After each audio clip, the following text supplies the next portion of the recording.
calls me over, security again. Did you tell Mr. President? I said, no. He says, why didn't you? I didn't pass him.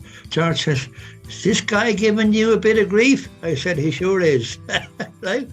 So he said, will you go over and tell him to cancel the appointments till after 6 o'clock? This was 3 o'clock in the day. So he fished with me for the duration. It was unbelievable. We had a great time. We got a letter back, and a lovely letter back thanking me for, this was 3 months after George Bush free post. Hello and welcome to the Ireland on the Fly podcast about the people and places of fly fishing in Ireland. Tom will be back next week, but for this week's episode, I speak to Sean McManmon, a hugely experienced fly angler and someone known as Mr Salmon. Sean has a lifetime of memories, insights, and most importantly, great stories, and sums up exactly what fly fishing is all about in a life well lived. If I get to fish half as much as Sean has and seen half as much as he has seen, well, I think I'll be happy with my fly fishing life. Here then is Sean McManmon. I was born and reared in Clane, County Kildare. Came from a big family. And the Gallymucky River, which is a tributary to the Liffey. Say that, the Gallymucky. The Gallymucky, very famous. It's at Clongowes Wood College. It goes under the road there and goes into the River Liffey there below Clane Bridge. Ah, okay. I grew up in Dublin, never heard of it. Well, now it's a small one now. I mean, it's a stream, but at the time when we were down there, it was crystal clear, plenty of fish in it. And when I say fish used to come up the river to spawn. So it was a good spawning river, and they used to go up to about 2.5, 3 miles upstream. And did you live near it, Sean? I did. When I lived on it. Oh my God. I was born and reared on it almost, because from the time it was about 4 or 5, my father was a very good fisherman, Patrick McManmon. Right. And Wednesdays and Fridays were 2 fast days when I was growing up. And I often thought there wasn't enough of fast days in the week, because on a fast day, I went fishing with my father. But prior to that, he'd send us up the Gallymucky River to get minnow and pinkeens and catch them and have them ready for going fishing on Wednesdays and Fridays. So I would have spent all my youth on the Gallymucky. So you had that kind of classic country childhood, growing up beside the river, starting off whether it was, worms, glass jars, whatever. You're always just mucking about. Of fish we used to use, just goes to show you, we used a cow and gate tin with holes in it. And we used to put it under the bridge with a bit of twine on it. And hopefully you'd pull it out fairly quickly when you go down, and there might be a trout, 1/4 pound weight in it. And that was the breakfast. And yeah, because that was what I wanted to ask you. Where are you taking the fish and eating them, like you said? Because the fasting days you were taking them, like. Oh, they were brought home, and we eat Wednesdays and Fridays. I mean, we were very strict that time. When we were young, Wednesdays and Fridays, nobody done anything on the fish. Had to be fish. I knew Fridays. I didn't realize Wednesdays. Oh, well. God Almighty! Go back and look. Ask your mother if she's still alive. I just tell you, Friday was and Wednesdays was the fast days. Oh yeah, because I fished those 2 days and would fish prior to it in the evening times. I went fishing. My father was a market gardener. He reared a family of 16 on a market garden. 16. Yeah, and I had always a great saying that we went to mass every Sunday. And whoever got up early in the morning had a great choice of clothes. But if you slept it out, you had to stay in bed all day. Well, my father came from a family of 12, and he used to say he didn't have a babysitter, he'd have a shepherd. Oh. But no, it was for me, it was fantastic, because I was born to fish. And as my father said before he died, he said, if you're working to pierce up your fishing, give up your work. So I was lucky enough to get a job where I enjoyed. Fishing was my passion. Fishing brought me to a stage where I captained the Leinster team, I captained the Irish team, and I was on the Irish team for a good few years. And I had a son, Patrick, who represented Ireland as well. So this all came from the Gallymucky River, as far as I'm concerned. So tell us, so we fast forwarded a bit there. So you the job, what was the job you got that you were involved in fishing? Well, I got a job at the K Club. When the K Club started up, I was the estate manager there. So my job, and I'll tell you how I got the job. There was a Mrs. Ferguson who bought Straffan House. It was Honeygrove Stud at the time. And I was been fishing in Scotland on the Irish team. and I had the top rod on it. And there was an article on South and Salmon magazine and a photograph of me. And Mrs. Ferguson was on the plane to Straffan House after buying the property. And she was reading this article about Sean McManmon. So she sent up the manager looking for me the next day. So I go down and she wanted me to go fishing with her father. She bought the property and wanted me to go and bring her father fishing. And I said I'd bring him 2 days a week because I was busy. So I ended up getting a full-time job there. And after that, then Michael Smurfett bought it, part of the K Club. And the rest is history. So you were there. And so what age were you when you first started working in Straffan House? What age was it? I would have been about 26. Okay. I was there in total with Smurfett for over 30 years. And I was there. I started in 1988 in Honeygrove Stud, which was Straffan House. And 78. And then in 88, Smurfett bought us to become golf course. So was that, at the time, was that your kind of typical country estate, country estate, was it? And the river was flowing through it, like, was it? The River Liffey was flowing through it. So what was it like then when it turned into the K Club? Was it a kind of, were you a bit wary at the start going, oh, what's the clientele going to be like? What's it going to be like here? Well, no, I wasn't wary. I wanted to make sure that if I was going to work for Michael Smurfett, I wasn't going to be answered to a dozen guys, because these hoteliers were coming in and they'd be bossing you around the place. So I got the job at Smurfett, and he said to me when you were getting the job, he says, you have a very good reputation. He said, I'll allow you climb my ladder. There's 12 steps on my ladder. Make one mistake, he says, and you never know you made a second one. Right? So I started off from there, and I said, well, I have one request. This is going to be a hotel. I want to be answered to one person, and that's you. So that was the way it was. And I felt I owned it. From the time I went in there for the landscaping, grounds, garden, fishing and shooting was my main job there. But shooting, not so much, but fishing a lot. So I'd be taking a lot of guests fishing or organising those guys to go out fishing. And these guys would go down to play golf, husband and wife, and I'd take the kids, organise the gillies. They would fish for the 5 hours that parents were playing golf. And that worked the dream. Did any of the golfers have much of an interest in fishing as well, or was it mainly the absolutely. juniors? I would have given Tiger Woods his first lesson in the K Club. Right, cool. Mark O'Meara? Well, I mean, I fished with Mark O'Meara, Tiger Woods, George Bush on 2 occasions. I'd want an hour to tell you the story about George Bush, which was a true story. There was a film made about it. But anyway, that's for another day. No. We've loads of time. Oh, no. Give us the shortened version. Well, I give you the short version. So I'm very good pals with Mark O'Meara. And did you get to know Mark and all these guys just through the K Club initially, was it? Absolutely. There was a JP McManus brought over Mark O'Meara the very first time. Prior to the British Open, they'd come over for a week, and a week after Augusta. So it was generally July and April.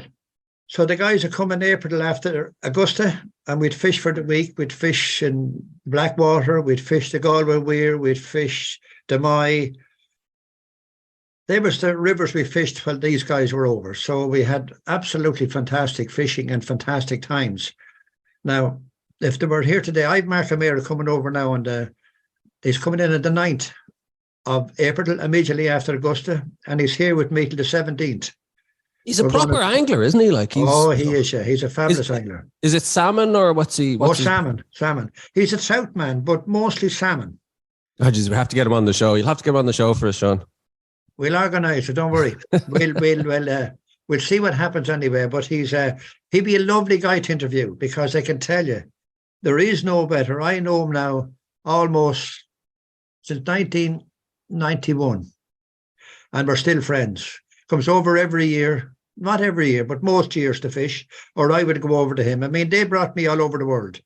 I mean, between Tiger and Mark and John Cook and a few more of the guys. Payne Stewart was a very good friend of mine. Yes. Payne Stewart of the plus fours. Plus fours, correct, yeah. Great guys. They were all good guys. But I fished with, anyway, to tell you the story about George Bush. Yes. You'll want to, how much time have you got? It's all right. I won't run out of tape. I You're have to okay. start in the beginning. Mark said to me, Ryder Cup is coming up, and he, as George Bush, was going to be a guest speaker for the Ryder Cup. Now, sorry, which was this H or W? W. The old guy now, he's dead now. I think H. That was H. He was called 41. Yeah, that was H. Yeah. So he said, I'm going to send him over for a lesson, fly fishing lesson. He said it could be over sometime in October. So I'd forgotten all about it. And I was driving a Ford Explorer Jeep, which is part of the plan. So I came home for lunch and I get a phone call. I'm only home to say, listen, you have to come down to the K Club. I only lived a mile away. There's a guy who wants to go fishing. Wouldn't tell me who it was. So I came to the main gate of the K Club, and there's four Ford Explorers outside the gate. Red ones, right? So this guy put up his hand and he stops me and he says, I'm looking for identification. And I said, I don't need identification. I says, I'm going to work in here. Oh, no, he says, that won't work here. These are all guys, crew cuts, tight Secret haircuts. Service. Yeah, Secret Service. But I didn't know this. I said, who are these guys? I said, there's an intercom in the gate. And I said, if you're talking to the gate, it says the security guy will identify me. Oh, you're not good enough. I said, okay. So I put the boot down, straight in the gate. Right? So I drove out of the way. Yeah, straight on him. And I drove in tight to where my own office is. The next thing, these two Jeeps came in, one he said, and jammed me straight on. What did I think I was doing? I said, I'm going fishing. I said, just tried to give you an identification, but you wouldn't listen. And were you thinking, what the hell is going on? I wasn't taking any of this anyway. This was bullshit as far as I was concerned. I was working there. I felt I owned the place, and I gave them enough of information to let me in. I told them I was going fishing. So anyway, so they get out anyway, and they give me a little bit of guff anyway, and said, you're taking President Bush fishing. Jesus, it struck me then. Anyway, but one of the guys who was at the gate was giving me terrible hassle. So he walked up with me, and I had to get this buggy. And he walked into the hotel and he put an X on the floor. And he said, just stand here. And there was a guy each side of me, so I couldn't move my arms, right? And he said, when Mr. President comes out, this is how you address him. Said, right? So George comes out over the top of the balcony. He says, you must be Sean. I said, correct. He says, forget the bullshit. He said, let's go fishing. So that's what you want to hear. That's what I wanted to hear. So anyway, so he said, be there in 10 minutes. First of all, security says, I want you to come down and show me your lakes that are going to fish. We have to dive in these lakes. And I said, well, no, there's no chance of catching the fish here. So a lake we weren't going to fish, I brought them down to the back of the clubhouse. I said, we're going to be fishing here. So these guys got ready to go and test the lake to see there was no bomb in it. I went back up, picked up George, and headed down to number 6 lake, right? This fella come down anyway. Same first guy at the gate. And he went to town on me. So we're fishing away anyway. And the head of security said, you have 2 hours. That's it. So after 2 hours, George is playing out a fish. And this guy that gave me all the hassle said, would you tell Mr. Bush, he says, it's 3 o'clock, it's time to go. So I went back, and because he was having such a good time with this fish, I forgot to tell him. Well, I didn't forget, but I had no intention to say anything. Slipped your mind. Yeah. So anyway, he calls me over, security again. Did you tell Mr. President? I said, no. He says, why didn't you? I didn't pass him. George says, is this guy giving you a bit of grief? I said, he sure is. Right?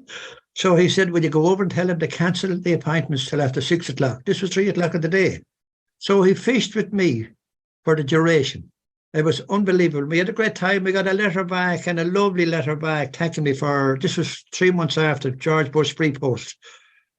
And then he came over and he fished the K Club for the Ryder Cup. And he said, Sean, can we fish? Now, there were guys everywhere. And I said, sure you can. He says, I'll give you a word when we want to go fishing. So we have a couple of guys, and they're all dressed up in the gear, and they're on the island on the Liffey. And they're standing watching the golf. And George comes up along the gillies. He said, Sean, no. Sean, no. Forta, Sean, I know the Sean you're looking for, he says. I'll get it for you. So he came up anyway, and I sneaked the rods down to the point of the island. And in the middle of the Ryder Cup, he caught 3 trout, beautiful trout, and no one ever knew he was fishing. Oh my God. And he said that's what the K Club is all about. You must have been the Secret Service's worst nightmare. Well, I was in a way, but I knew he wanted to go fishing. So when I got the crowd on, I put the 3 rods, hid them, brought them down to the point of the island. He just sauntered on down, fished away, and no one seen him. And he was an angler growing up. I remember that, wasn't it? From where he was from, he was into the fishing, wasn't he? Big into the fishing. He sent me photographs of playing out these fish. But now the reason he stayed with me was I was showing him how to roll casts, and I was showing him how to do a different lot of casts, and he was fascinated by this. And this is the letter he sent me back, because he's learned so much from me, and he was able to cast longer and reach fish further out. But he spent that time just wanting to cast, get longer distance. Right, so he was looking to learn, he was a gem, absolute gem. It's interesting insights there, Sean, like that, how kind of claustrophobic it must have been for him with the Secret Service, in the sense of, you think the president gets to do and say what he wants and go where he wants, but at the same time he's quite restricted in the sense of, like you said, security guys having to check a lake, or it was a real eye opener, I'd say, wasn't it? I mean, it would be impossible to try and catch a fish after these boys going in. I mean, I said, hold on, the guy said, you're in Ireland. Nothing is going to happen to you here. They wouldn't take it. And the only way I could do it was send them on a wild goose chase. They went bananas over it. But anyway, I was thrilled with that. I was able to caught these guys. Yeah, fair play to I'd say they were cursing you all the way back to the white. Yeah, there was a television program, Derek Davis, Out of the Blues. He made a program on that particular story. And you still have the letter from Bush and everything? I have 2 letters from Bush, yeah. And he sent me framed photographs of the 2 of us fishing, and a lovely letter about how much he spent his time with me, and he'd hoped that our paths would cross again. And we did on 2 occasions. No way. And was it every time at the K Club, was it? Both times in the K Club. He came prior for a fishing lesson through Mark O'Meara. Yeah. And the second time he came as a Ryder Cup. And interestingly, Mark, comes back to Ireland so regularly for the fishing, because you could argue, well, the salmon fishing isn't, so great nowadays, that he could go anywhere in the world, but he still chooses to come back to Ireland. Is it? Oh, absolutely. Is it the crack the kill that he likes as well? Well, he loves. Well, I'll tell you what he loves. He loves Ireland. Number one, he loves the people in Ireland, and there's no one bothers him when he goes down to fish. There might be 2 other anglers on the river, 3 other anglers, and that's as much as it can be. And it's the peace and the relaxation and the charisma we have. We have a great bit of crack on it. Yeah, but he would fish from dawn to dusk. I mean, when he goes down to fish the ridge pool, I'd have to go and get the burger. He wouldn't get out of the river. Go and get the burger and bring it out to him. He's very focused. Yeah. And he's a real angler now. He's super guy. It must have been an incredible experience, the Ryder Cup coming to town, wasn't it? Just the whole circus around it. Well, on the day the Ryder Cup was on, the Sunday, right? And I don't play golf. I've never hit a golf ball in my lifetime. And I've been with golfers. I mean, Tiger and Mark would say, well, if you don't play golf, we're not going to fish. Well, I said, you're not going to fish, so, because I'm not going to play golf. But I had the Jeep packed on Sunday morning, one way or the other. I was leaving the K Club, and I left the K Club at 11 o'clock in the morning with another guy. And we went down to Kerry to fish the field. Right? And it was the 27th of September, 2006. And I got 14 salmon that one day on the fly. Flood was going off. And I had 14 fish on the field. It was probably one of the greatest rivers of all times. I was gone. At 11 o'clock, my work was done. The golf was on. I was gone. Lads you'd no interest in watching it. They couldn't believe that I could leave the K Club at that hour of the day. I had no interest. You must have been the only person gone, going the other way.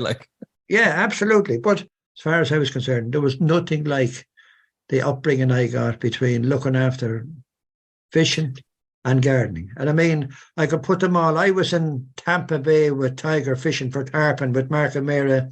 I was in the Shoots, the Bulkley, the Skeena, the Snake, fished all those rivers. Fantastic. What was your favourite, Sean? Well, in Ireland now. Give me Ireland and then give me abroad. Well, the Rio Grande would be my favourite in Argentina. Got some decent sea trout, did you? The sea trout. I had a 19-pound sea trout on it. Now, tough fishing. Wind conditions was incredible, unbelievable. But because we were over there, we had peak week. February. We were there in February. Absolutely wonderful. But in Ireland, if you were to ask me, the Slaney would be my number one. And I'm fishing the Slaney since 1967. And just to give an example, now we were killing fish. You were allowed to kill them at this time. There was plenty of fish in it. But I used to fish with a guy called Sean Murphy. Lord of mercy, we passed away. And when we'd have 50 salmon caught, we'd stop. And we'd have 50 salmon caught before the 15th of May. And we went mayfly fishing after that, right? Now, these were springers. Yeah, right? These were springers. What was the average? Well, I had 122 pounds. Sean Murphy had 123 pound. 15, 16, 17, no problem to get them that side. No problem. I mean, I had 5 springers in one day. And I know another guy the same day had 7 springers the one day. And this would have been the 70s, was it? This would have been the 70s, up to late 79, 80. But the fish were in it. The salmon were in the river. You go down there today, it's catch and release. You take last year. Now, we were only fishing of a Tuesday when we were catching these 50 salmon. We fished every Tuesday. That's when we fished. But if you go down there today, I had 6 salmon last year on the Slaney. And there was other guys in the Slaney caught no fish and they were fishing longer. And I didn't fish it after the 15th of May because we got no water. We didn't get a flood last year between the opening and the closing, not as much as a drop of water. And there were our bones to dry. But I'm intending if you get water, you get fish. You get better fishing, fish up the river. Fish aren't trying to stay downriver or in deep pools, so they're not in the fly water. Like I fish a beat in the Slaney, I have it there for the last 20 years, which is Club Even, and it's probably, in my opinion, not because I have it, but it'd be the best fly fishing stretch on the Slaney, without a shadow of a doubt. Beautiful. And what's the annual catch on it like? Well, on our bank, we had 39 salmon last year, which was very good. The opposite bank had 10, so that's 49 on that stretch of water. But going downhill, big time going downhill. I mean, in my own opinion, salmon farms done a lot of damage. I mean, I'm complaining and went on walks down to Kerry and Killarney and the west of Ireland for the last nearly 40 years. And they just do not listen. The Fishery Board or the government, they know the damage that the fish farms done on smolts going out to sea with sea lice and all that. And it's sad. My generation would have saw the best of it. Tell me this, Sean. So you're retired from the K Club? I retired from the K. Well, I didn't retire. I went over to Killeen Castle down in Meath. All right. And they were having the Solam Cup there, which was the equivalent of the Ryder Cup here. Mm-hmm. And the guys that were came over to see the Ryder Cup, they came looking for me. And they asked me would I go over. I said, no, I'm 35 years. So I need to put a deal to me that I couldn't refuse. And I went over. I spent 3 years. 2007, I went over, October. And in October 2010, I came into work at 7:30 one morning. 3 guys standing at the door, my office. And they said, are you Sean McManmon? I said, yeah. And I opened the door. And I said, listen, I have no appointment here this morning. He said, well, we have with you. We're from Nama. He says, in the top 10 people has to go. And I said, hold on a minute. This is exactly what I said. I said, I have a contract till 2017. And they said, well, not with us. Yeah. It's like that. That was a shock to me. After Killeen then, what happened then? Well, after Killeen, I just done my own thing. I done a little bit of landscaping. And I'm lucky enough, I have a good few guys that I've contact for guiding. The Slaney, I'd fish the field in Kerry and I'd fish Galway Weir and I'd fish the Mai. So I have my own gang that I'd bring, my own crowd that I'd come over every year and they'd fish with me. So you're retired now, Sean, and just enjoying... No, the day I retire, put the lid in the coffin. So you're still just doing bits of landscaping? Oh, absolutely. Better more than anything now. Is it like consultancy or you're working for clients? Is it kind of... Yeah, working for myself and different things. But once the fishing comes in now, there's a sign on my door, gone fishing, address unknown. I'll have to get that one. Yeah. Can I get a copy? Yeah. So do you regret leaving K Club at the time?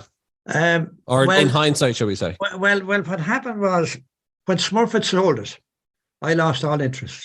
I knew what I had to do. I wasn't going to put up with any more. When you guys coming and telling you what to do and didn't have a clue what you were talking about. Square pegs and round holes. That's what I said to her. Tell me this, though. It must have been, how long did you say, between Strafford House and the K Club you were there? Well, you were there from 78, was it, when it was Strafford House? I was there from 70 with Ferguson's, yes. So 30 odd years are we talking? Yeah. And you grew up only a mile down the road, wasn't it? Yeah, I was just down the road, yeah. My God, you must have known it. And it all happened out of a fishing competition. I was in the Orkney Islands. Hey. And I don't know whether you remember the Mr Salmon magazine. Yeah, I still get it, yeah. And this woman bought the magazine. She was getting on the plane after buying Strafford House, and she got Colin Costello to look up this Sean McManmon. Tell me this, Sean, you were initially a trout man, but then you turned to salmon. What is it about the salmon for you? Because it's getting harder, but yet the pursuit of it is still there with you. Obviously, from what you're saying, you'll travel all around Ireland trying to chase salmon. Like, it's that tug. The tug is the drug. Yeah. When you get that tug, that is the drug. What's your best salmon you've caught in Ireland? Well, 23 was the best one I caught. On the Slaney, was it? On the Slaney, yeah. Plenty of fish, 12, 14, 16 on Galway Weir and the Mai. I mean, I had 19 salmon one day in the Mai. And I regretted it. That time you could kill them all. But the Mai has gone downhill big time now. The Mai is... Where would you class as the best salmon fishery in Ireland at the moment?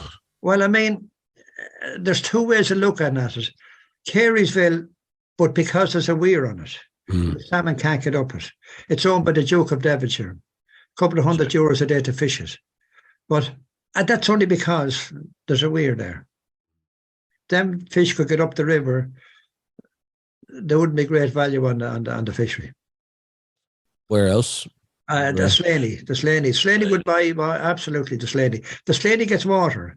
I mean, the Slaney, it's suffering terrible because the landowners are taking an awful lot of water now from the river for vegetables. You look down along all the root copses along that whole valley and you see big pumps on the side of the riverbank and they're irrigating their crops and they're taking a lot of water out of it. And I mean, we're in a serious bad way with water quality at the moment. Our water quality is a disaster. We take the River Liffey. Yeah. The abundance of fly life and insect life that was on the River Liffey was unbelievable.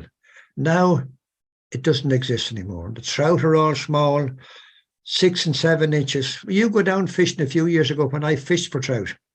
And if you didn't have a bag of fish, you had no limit in the bag that time. I had a bag of fish 14 one day on a grey flag in May, and I got 3rd place. Right? If you look at we're all catch and release now. If a fella goes fishing with you for 2 hours and then to take over all catch and release, you measure the fish. But prior to measuring, they were allowed to kill 4 fish. And 4 fish weighed 2 pound 4 ounces, 2 pound 6 ounces. Unheard of. I wouldn't fish for a trout if he wasn't big enough to handle. But there's nothing left in it now. And they don't know why now they're small. My opinion, it's the insect life is not there. Lads have different theories, but when we went down to that Liffey, the iron blue duns, the blue-winged olives, the sedges, the mayfly were there in abundance. And it's also as well, isn't it, hard to tell, for people to kind of picture that the salmon run that used to be in the Liffey, like the Liffey would regularly be the first salmon of the season, like. Well, I'm going to tell you a story. There's a fella still alive, Paddy Murray, and in 1980, right, I had 53 salmon on the Liffey in 1980. I was Strafford House, fishing Strafford House and down into Guinness's, only because we had floods that time, 6 hours on and 6 hours off. So the fish were able to get up. But that's how much salmon, but there was plenty of salmon in the Liffey up to that. Now you won't even see smolts on the river. I'm asking the guys that are fishing for trout in April, which normally you throw 3 flies out there, wet fly fishing, you'd have 3 smolts. There's no smolts even being recorded. So the Liffey is dire at the moment. Have you any kind of advice for people who want to improve their salmon fishing? Or, generally when you go to the river and there's lads struggling, what kind of mistakes do you see being made? Well, it's hard to put it all in one context, but presentation to me and depth would be two very important ones for me as far as I'm concerned. If the river is low, small flies. If the river is high, you want to have big flies, but mostly small flies. And the river's been low for the last couple of years. And the biggest problem they're making now, they're forgetting. They're thinking that this 2.5-inch fly catch fish in low water. Doesn't work, just does not work. I mean, we caught them last year on size 14s. That's hard to believe now. Size 14s. So you got to go small. It's hard to give a fella, depending on the river, but if he's going for the first time, he's never gone before. I mean, I have a terrible habit of, I'm guiding a guy for a day. I'd give him 100%. And I'd make sure on the day when he was leaving, he had a good day. And when you bring him back the second time, you'd know how much you retained because you kept going at him. If you were only going to go casting, single hand, double hand, whatever you wanted, I would stick with it till I got it right. You know, dedication to me is my number one. Yeah, well, it's a sport you have to want to be learning all the time at, isn't it? You know what I mean? That's absolutely, absolutely. Reading the river is very important. Yeah, and in fairness, that comes with experience, though, doesn't it? It comes with time on the water, like, you know. Absolutely, yeah. Sean, last question. Shall we ask every guest this? What was your most memorable fish caught on the fly? And it doesn't have to be Ireland; it could be anywhere. Well, I'm going to tell you the story about this now. It happened on the 24th of May. I had a son, Adrian, who fished with me like my brother. And he had passed away, and I always went fishing on the 24th of May. And I went down to the Slaney on the 24th of May. It was his anniversary. And I had only a pair of shoes and one fly. And I said, I'm just going to go down and cast a fly in his memory. Brightest day of the year. You would never see nothing like it. So I go up to a place called the Stake Hole, which is a famous pool. And as I'm walking up, salmon headed and tail. And of course, that gave me a lift. Jesus, I said. No net, no nothing. I actually have this on my phone. So anyway, whoop, cast it out, third cast, I into this fish. No net, pair of brown shoes on me, waiting to get ready to go to mass. Landed the fish. As I was landing them, a bigger lad showed in the same pool. And of course, I rushed to get this, thinking I'm going to get the same fish. Got the second fish, right? Couldn't believe it. So delighted with myself, walking back down, sun splitting out the trees, at 4 o'clock, and below me, the sun was shining on it. This salmon pitched clean out of the water. Absolutely. Jesus, I said, I know where that fella is. Down I went with the same fly. And I have this fella on video. So cast it out, bang, into him. And he took me for ages. I mean, the roar of this reel is unbelievable. And it ended up anyway. I'm still holding the phone, get the fish in, 15-pound weight, get him into the side, still on the phone, unhooked him with the single hook and let him back, and I said, number 3. And that's all on the phone. That was my memorable day ever fishing. Amazing. Something more to it, isn't there, like this, you know? Well, I mean, as I said to you starting off there, when you get that tug of the fish, and if I lost that, I'd give up fishing in the morning. Yeah. Wouldn't do it. You've come. It's been a long journey, isn't it, from the Gollywackie to the K Club? Well, and to Tampa Bay and to the Rio Grande. Yeah, no. Great memories. Sean, thanks a million for your time and tight lines for the coming season. I'll keep an ear out for. I'm sure there'll be plenty of salmon caught this year by you. Well, maybe you'll come down and fish the Slaneyways one day. I would love to. I've never fished it. This is the most amazing stretch of water you've ever seen in your lifetime. Well, I'll hold you to that, Sean, and what I'll do is I'll leave the recorder behind so you can tell me the other stories that you couldn't tell me. Well, before you go, we'll tell you one story, and don't put this on. My thanks to Sean McManmon for joining me on the show, and don't forget to rate, review and follow the Ireland on the Fly podcast on Apple, Spotify or wherever you get your podcast from. Plus, you can keep up to date on IrelandOnTheFly.com as well as on Instagram, and myself and Tom will be back with another episode about the people and places of fly fishing in Ireland.